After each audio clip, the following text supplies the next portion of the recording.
365. Kebakaran melanda gedung Teradron yang berlokasi di Cempaka Baru, Kemayoran, Jakarta Pusat pada Selasa siang. Dalam insiden naas ini, 22 orang meninggal dunia. Seluruh jasad korban kebakaran kantor Teradron telah teridentifikasi oleh tim dokter RS Polri.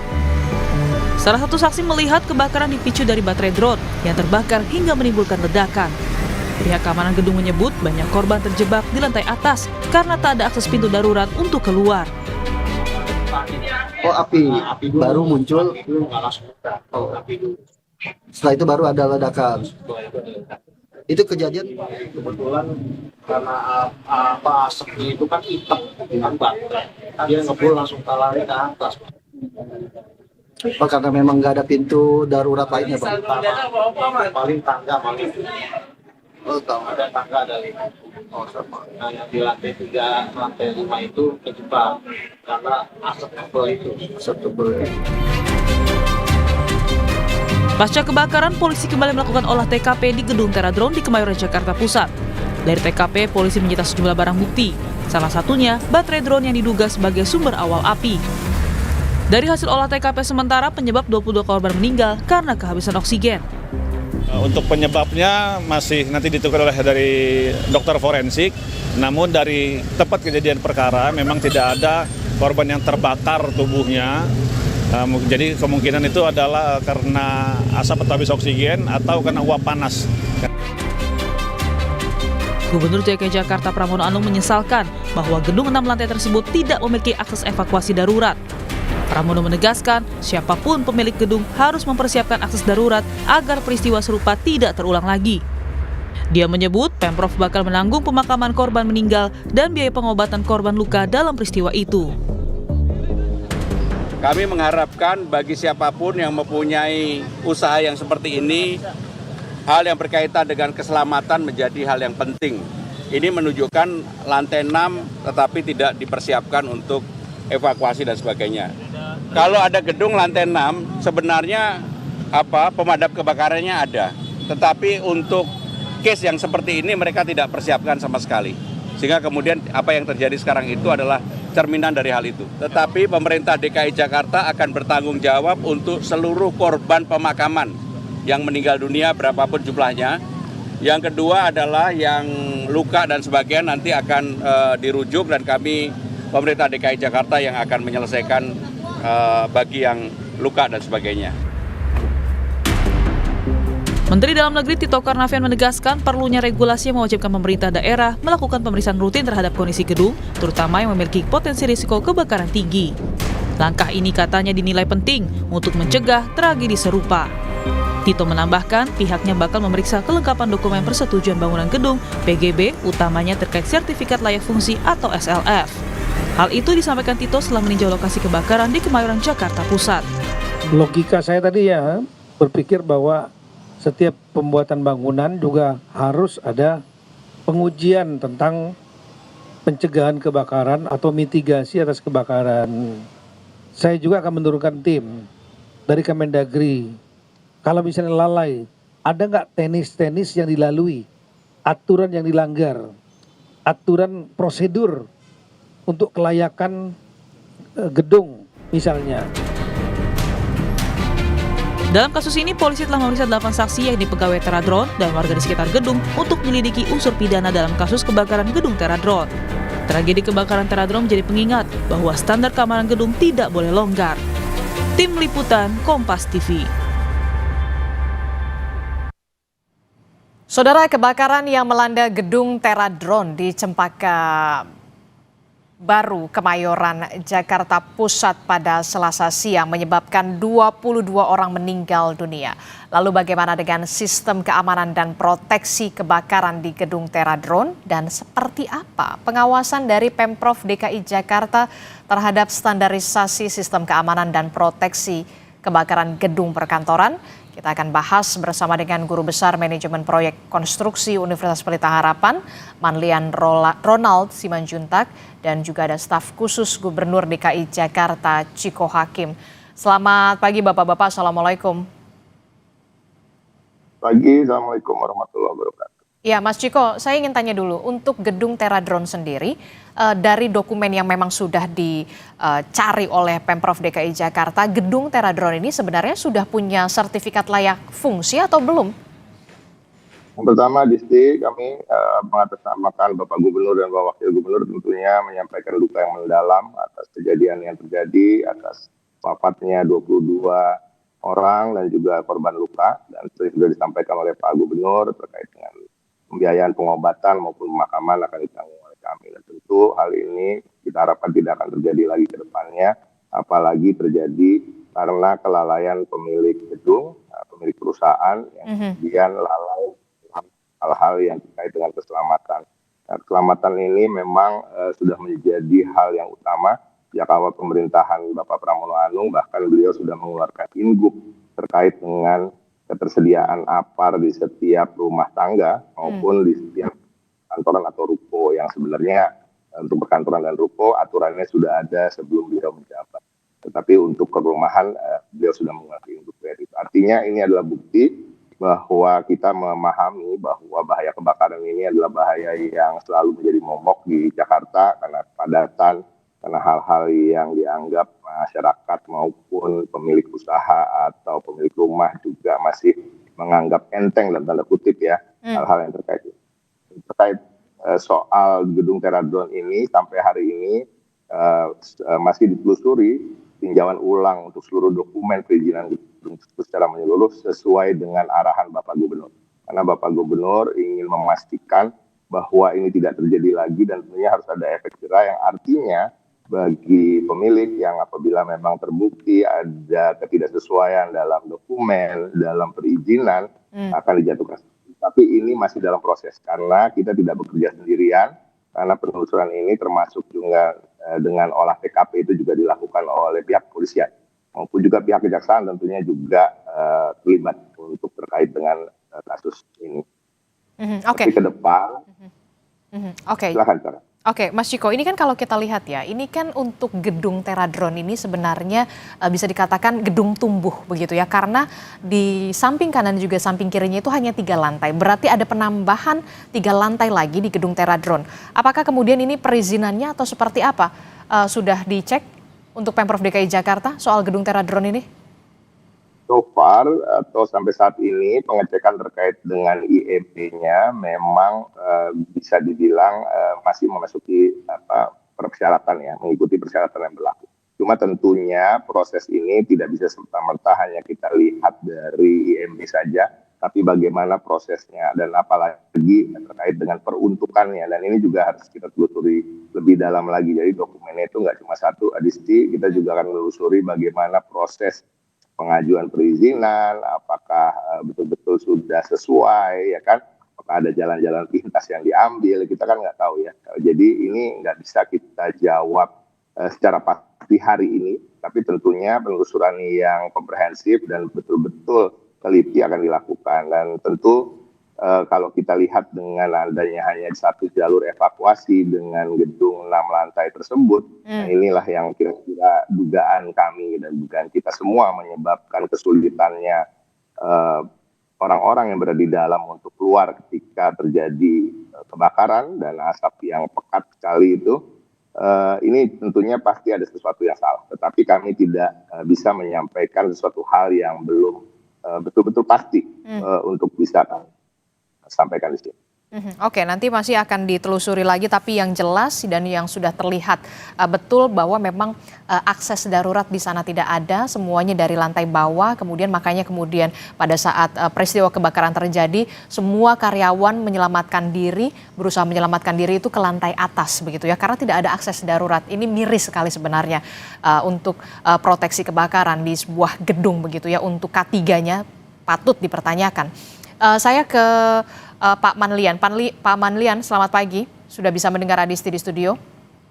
Selamat pagi Adisti, suara saya terdengar? Ya, Pak Manlian, ini kan kalau kita sudah melihat bagaimana video yang beredar, video amatir, bahkan kita sudah menyaksikan bersama bahwa karyawan bahkan tidak bisa keluar di akses, tidak ada akses darurat karena pintu semuanya di bawah. karyawan harus ke atas untuk menyelamatkan diri begitu ya. Nah, sebenarnya untuk konstruksi sendiri, untuk bangunan gedung sendiri, idealnya atau standarnya seperti apa? Ya, jadi pertama kita tahu bahwa bangunan gedung ini memang didesain untuk 3 lantai, betul ya? Dari data yang saya peroleh. Nah, kemudian terjadi penambahan 4 lantai menjadi 7 lantai. Nah, ini ya.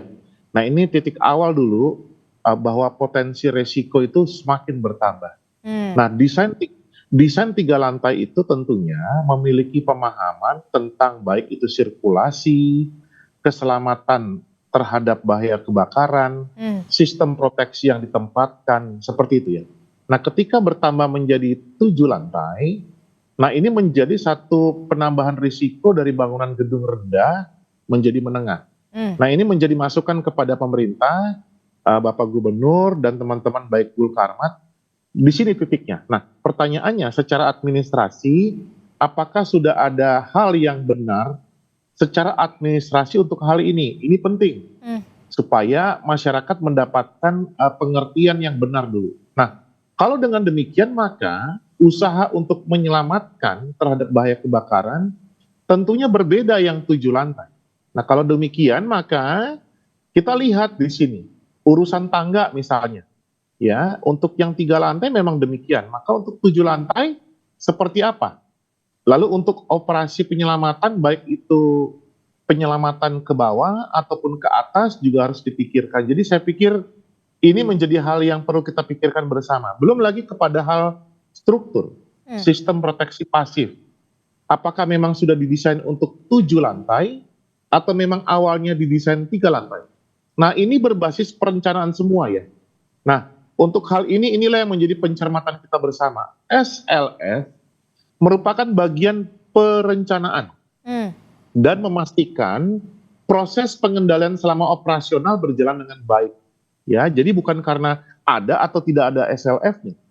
Kalaupun ada SLF-nya, apakah ini semua sudah dipersiapkan dengan benar begitu ya? Kira-kira demikian.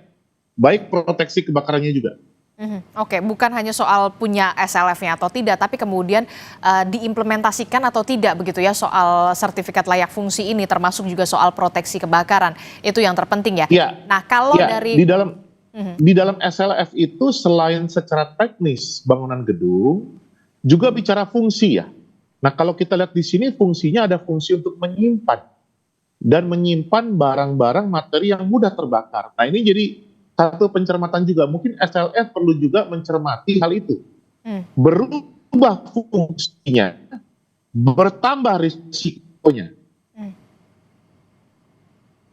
Oke, sayang sekali terputus sinyalnya Pak Manlian begitu ya. Nah, bagaimana ini Mas Ciko, kalau dari Pemprov DKI Jakarta sendiri sebenarnya untuk pengawasan soal standar keselamatan terutama di gedung-gedung bertingkat begitu ya, yang lebih dari 3 lantai, termasuk juga sertifikat layak fungsi, soal jalur evakuasi.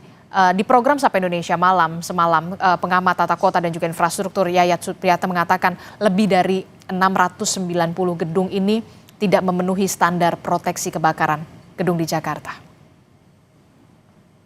Sepakat dengan apa yang disampaikan oleh Prof. Manlian tadi ya, terkait dengan hal-hal yang terkait dengan SLF misalnya, dan ini sangat tepat apabila harus dilakukan pengujian atau pengecekan berkala karena kemungkinan gedungnya itu di-upgrade dalam tanda kutip gitu ya, ada perubahan-perubahan fungsi. Tapi kan SLF itu dikeluarkan waktu dalam perencanaan sehingga ketika dalam perjalanannya gedung itu mengalami perubahan dalam fungsi, ya kan, dinaikkan tingkatnya dan lain-lain, ini tentu ada perubahan-perubahan yang harus diperhatikan dan ini menjadi tentunya pengingat yang serius bagi kami di Pemprov DKI Jakarta di bawah kepemimpinan Pramono Anung yang telah sekarang memerintahkan audit keselamatan menyeluruh terhadap seluruh gedung bertingkat di Jakarta. Tadi yang disampaikan oleh Adisti, Pak Yayat Supriyatna tadi malam juga sudah menyampaikan ada sekitar 690. Kami mengecek bahkan kemungkinan ada lebih dari itu yang sekarang tentunya kami akan melakukan pemeriksaan menyeluruh terkait dengan gedung bertingkat, terkait dengan hal-hal yang rentan terhadap risiko-risiko kebakaran, gempa, dan lain-lain. Karena keselamatan ini menjadi hal yang utama. Kita tahu di tahun ini khususnya di Jakarta dan di seluruh daerah gitu ya. Bahkan banyak kejadian-kejadian yang tidak terbatas hanya pada kebakaran, yang memang uji keselamatan bagi gedung itu sangat dibutuhkan. Dan terkait dengan cara-cara dari Guru Karmat untuk melakukan penyelamatan, memang tentunya akan dievaluasi ke depan, kerjasama dengan Polri misalnya, dengan TNI, karena memang apabila ada kebutuhan untuk penyelamatan dari atas, tadi seperti Prof. Malian sampaikan, yang memang tentu ada keterbatasan terkait dengan aset yang dimiliki oleh Guru Karmat, tapi tentu tidak terbatas kerjasama untuk keselamatan rakyat ini. Kita bisa bekerja sama dengan pihak-pihak lain seperti kepolisian dan TNI. Jadi ke depan koordinasi tentunya terus akan dilakukan, tapi utamanya memang sekarang seperti sudah disampaikan oleh Bapak Gubernur pada jajaran untuk sekarang berkeliling untuk memeriksa terkait dengan kelaikan gedung-gedung tersebut untuk ketika menghadapi musibah-musibah dan tragedi. Dan mudah-mudahan ini bisa dilakukan dengan cepat, dan kami butuh kerjasama dari masyarakat, pihak masyarakat, pengelola gedung, pemilik gedung. Jadi Jakarta ini nggak bisa juga berjalan autopilot atau bahkan hanya dilakukan oleh Pemprovnya saja, tapi juga kerjasama terkait dengan misalnya aturan-aturan keberadaan APAR misalnya di perkantoran, di ruko-ruko, ini juga harus dipatuhi oleh masyarakat. Yang kemudian juga untuk rumah tangga juga begitu, sudah ada inbooknya, dan harapan kami ke depan kita bisa sama-sama menjaga Jakarta. Oke, pemeriksaan sedang dilakukan oleh Pemprov DKI Jakarta terhadap seluruh gedung yang dalam tanda kutip masih bandel soal proteksi kebakaran dan juga keselamatan begitu ya, keamanan dan juga keselamatan. Tapi kemudian kita lihat sendiri, Gubernur DKI Jakarta Mas Pram menilai gedung Teradron ini melanggar aturan soal standar keselamatan bangunan. Nah, yang jadi pertanyaan kemudian berikutnya adalah Mas Ciko, apakah akan ada sanksi terhadap pemilik gedung dan sanksinya apa? Yang pertama tentunya kita seperti saya sampaikan di awal sedang melakukan penelusuran dan investigasi yang menyeluruh. Tentunya tidak hanya bekerja sendirian, Pemprov bekerja sama juga dengan Polri dan juga pihak-pihak lain yang terkait untuk kemudian bisa satu memeriksa, menelusuri dokumen dari perizinan tersebut. Yang kedua, Polri tentunya juga melakukan olah TKP yang kita tahu tadi disampaikan bahwa sudah mendapatkan sumber dari kebakaran tersebut yang tentunya akan dibawa ke forensik dan kemudian diperiksa, dan bagaimana kemudian mereka ulang kejadian di mana ada kesulitan-kesulitan terkait dengan evakuasi tersebut. Jadi ini bukan hal yang biasa-biasa saja dan bisa langsung diambil tindakan, tetapi dipastikan akan ada sanksi bagi pelanggaran persyaratan keselamatan bagi pemilik pengelola gedung sesuai dengan tingkatan pelanggarannya tersebut. Jadi dari mulai mencabut izin tempat, mencabut IMB, mencabut hal-hal yang terkait perizinan, dan kalau memang ada terbukti kasus pidana di sini, yang tentunya ini adalah bagian dari investigasi kepolisian, ya kita akan tentunya melakukan hal-hal yang dimana perlu. Oke, apalagi kalau kita lihat untuk Teradron ini sudah nggak ada akses darurat begitu ya, sudah tidak memenuhi syarat sama sekali begitu ya. Ada dugaan pelanggaran aturan di sana, termasuk ada dugaan kelalaian pemilik gedung di sana begitu ya. Selain mencabut izin begitu ya, termasuk juga berkoordinasi juga dengan kepolisian pastinya. Langkah selanjutnya yang akan diambil oleh Pemprov DKI Jakarta selain soal mengidentifikasi gedung-gedung mana saja yang sebenarnya belum punya proteksi kebakaran untuk keselamatan dan juga keamanan masyarakat, apalagi yang nanti akan dilakukan oleh pemerintah, jangan sampai kemudian peristiwa ini terulang lagi. Ada 22 nyawa yang melayang, Mas Ciko.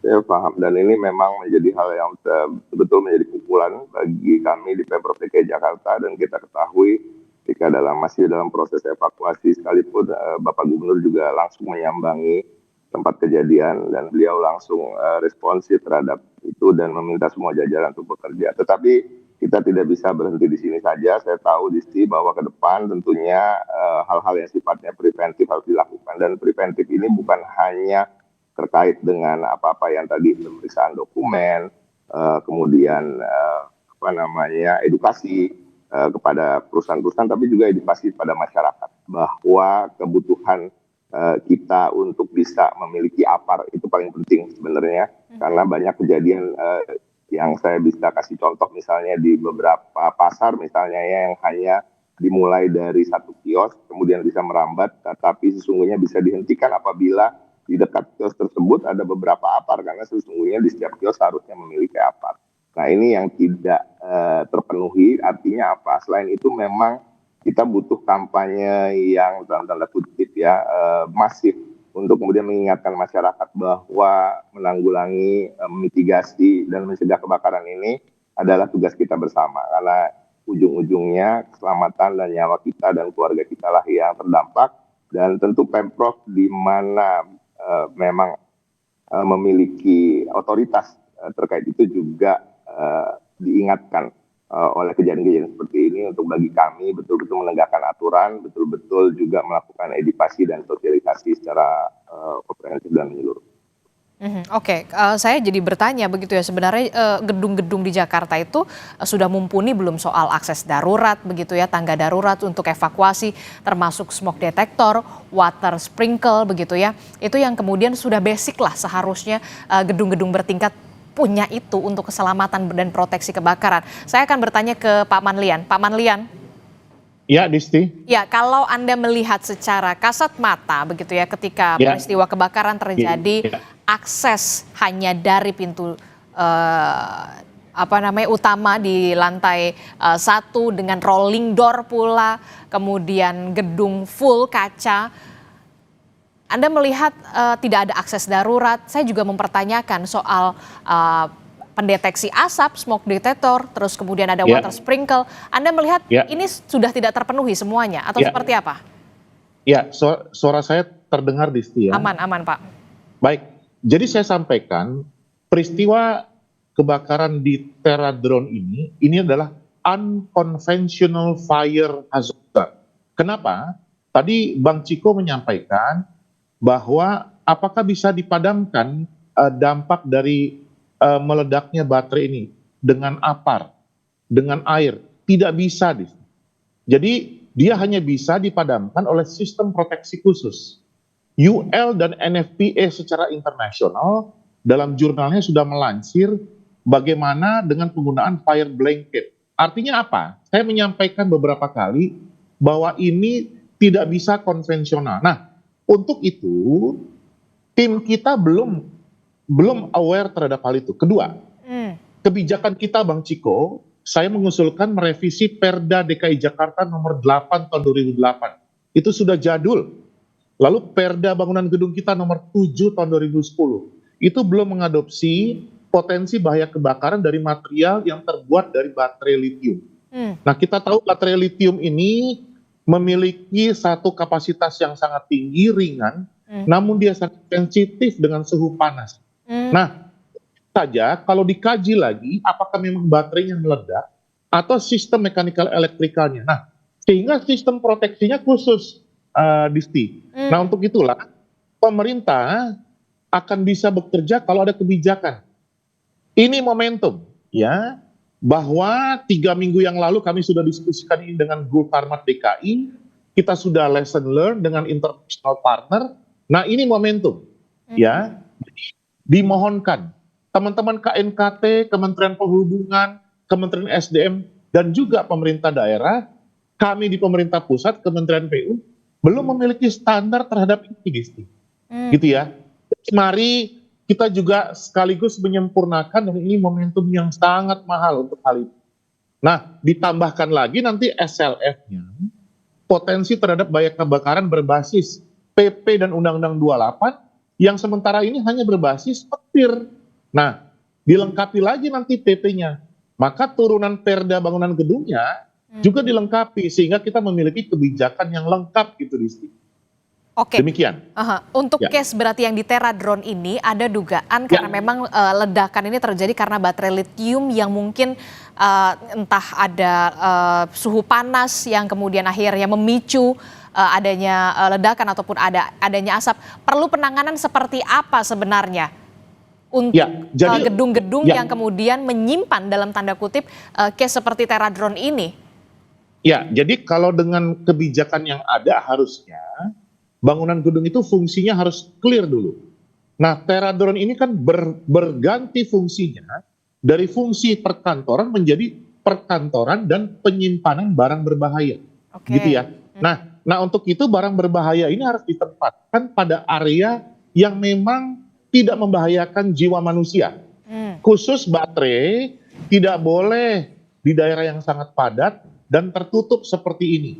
Nah, mungkin saja untuk baterai ini ditempatkan pada area yang mudah dengan ruang terbuka. Di mana itu? Di ataskah atau di luar bangunan gedung? Sementara fungsi bangunan gedung Teradron ini bukan untuk menyimpan. Jadi titiknya adalah perubahan fungsi ini. Nah, ini juga menjadi hal yang penting dan clear bagi kami pemerintah dan juga masyarakat. Proses pemadamannya juga demikian. Dan kita sudah tahu baterai itu kalau pemadamannya tidak bisa langsung dipadamkan. Dilokalisir, kemudian baru apinya ataupun dampaknya juga bisa dioptimalkan. Saya tambahkan kembali bahwa dari fire skenario, sebelum api ada yang namanya asap. Sebelum asap ada namanya panas. Berarti gedung penyimpanan seperti Terahedron ini, drone ini harus punya heat detector, kemudian punya smoke detector, baru sprinkler. Sementara sprinkler tidak bisa memadamkan terhadap dampak baterai, gitu loh. Nah, ini sistem proteksi yang mesti kita mengerti dulu supaya clear. Masing-masing fungsi bangunan gedung punya fire skenario-nya, Distri. Nah, itu dia. Demikian. Oke, dan Anda melihat di Teradron ini nggak ada sama sekali itu?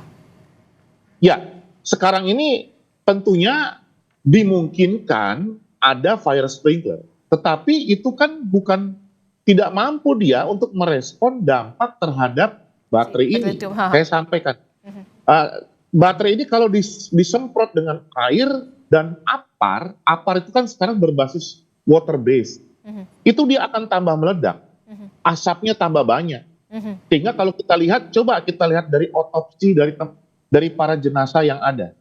Mati lepas itu pasti. Dia bukan terbakar, tetapi karena menghirup asap. Dampak asap itu dia. Gitu ya. Nah, berkembanglah dari 3 lantai menjadi 7 lantai. Nah, sistem sprinkler pun ditempatkan di mana? Di wall type system atau ceiling type. Nah, berubah lagi kan? Nah, jadi kalau dengan demikian, maka sistem proteksi yang ada tidak mampu dia. Ditambah manusianya pun nggak aware. Ditambah penempatan dari potensi bahaya kebakaran itu di titik utama untuk evakuasi. Selesai sudah dia. Makanya dia di lantai 3 dan 4 dia terjebak. Ke atas sudah kelelahan. Sampai di ujung sudah tidak mampu lagi. Gitu ya. Jadi konteks tangga sendiri pun sebenarnya tangga sirkulasi, bukan tangga penyelamatan. Gitu. Gitu dia. Oke, terakhir saya coba ke Pak Manlian. 3 poin kritis yang Anda bisa sampaikan dan termasuk juga masukan kepada Pemprov DKI Jakarta, termasuk juga tidak hanya Pemprov DKI Jakarta, seluruh gedung yang ada di Indonesia begitu ya? Ya, tentunya saya kan masih di pemerintah pusat, bekerja sama dengan Bang Ciko di pemerintah daerah. Maka kami juga himbau kepada DPRD, semalam juga kami diskusi. Pertama, optimalkan kebijakan. Undang-undang kalau memang perlu direview. Kedua, peraturan daerah. Belajar dari Jakarta, bangunan gedung, dan peraturan daerah mengenai keselamatan terhadap bahaya kebakaran. Jakarta punya Perda 7 2010 bangunan gedung dan Perda 8 2008. Itu perlu direvisi. Karena sudah berbeda teknologi sekarang dengan baterai, litium, bahkan listrik. Nah, untuk hal ini perlu dioptimalkan. Kemudian yang kedua adalah memperlengkapi tim kita. Bang Ciko, Gul Karmat DKI Jakarta, saya kenal sekali dengan Pak Kadisnya, luar biasa. Tapi perlu diperlengkapi dengan metode penyelamatan dan proteksi terhadap dampak dari litium. Itu juga penting. Sehingga lab kita yang di Ciracas nanti perlu dioptimalkan. Yang ketiga, perlu fire safety campaign. Saya mengusulkan Jakarta darurat terhadap bahaya kebakaran. Selama ini kita punya data 3-4 kali ditambah Terra Drone ini makin lagi. Nah, berarti fire safety campaign perlu didengungkan di daerah, dimulai dari Jakarta. Bahkan kalau kita tahu tanggal 1 Maret adalah lahirnya Fire Brigade, mungkin itu perlu juga menjadi hari nasional kita untuk memperingati bagaimana memastikan keselamatan terhadap bahaya kebakaran. Terakhir kita Jakarta pernah terbakar di Pasar Senen, Bang Ciko, 3 hari nggak padam-padam. Lalu kantor Binagraha pernah terbakar beberapa tahun yang lalu. Artinya apa? Kebakaran di kawasan, conflagration, itu pun menanti Jakarta. Ini menjadi hal yang sangat-sangat serius. Di semua kita akan banyak baterai, itu adalah titik-titik ledakan yang luar biasa. Mari kita optimalkan hal itu, Desti. Saya dukung pemerintah daerah. Oke, terakhir Mas Ciko singkat saja. Kami sepakat ya, tadi saya mengambil poin-poin pentingnya bahwa setiap gedung, setiap fungsi dari gedung itu punya fire safety procedures yang berbeda-beda, dan ini memang harus menjadi suatu pemikiran dan juga aksi dari pemerintah daerah, khususnya Pemprov DKI Jakarta, kami untuk kemudian bisa melihat apakah perda-perda kami itu sudah outdated atau sudah updated gitu. Jadi kalau memang harus ada perubahan, tentunya ke depan dengan DPRD ini akan kita revisi, dan semoga ini bisa menjadi hal yang ke depan bisa meminimalisir bahaya-bahaya dan juga kejadian seperti ini. Yang kedua, tadi saya sepakat sekali terkait dengan fire safety campaign yang tadi juga saya sampaikan, kampanye besar-besaran yang kemudian melibatkan seluruh stakeholders yang membuat kita semua menjadi peka dan juga aware bahwa bahaya kebakaran ini memang udah menjadi momok yang harus kita selesaikan di kota tercinta, bukan hanya tahun ini, bahkan tadi disampaikan dari tahun-tahun sebelumnya. Dan penanganan ini juga harus sesuai dan spesifik bagaimana kebutuhan dari penanganan kebakaran itu sendiri. Karena sekarang kita tahu ada hal-hal baru yang kemudian menjadi stok seperti litium yang belum ada di tahun awal 2000-an misalnya. Dan ini juga harus kita sesuaikan dengan zaman. Saya sepakat, terima kasih masukannya Prof. Dan semoga hal seperti ini ke depan bisa kita minimalisir dan sebisanya untuk tidak terjadi lagi. Oke. Baik, terima kasih staf khusus Gubernur DKI Jakarta Ciko Hakim, dan juga ada Pak Manlian Ronald Simanjuntak selaku Guru Besar Manajemen Proyek Konstruksi Universitas 17 Agustus 1945 telah bergabung bersama kami.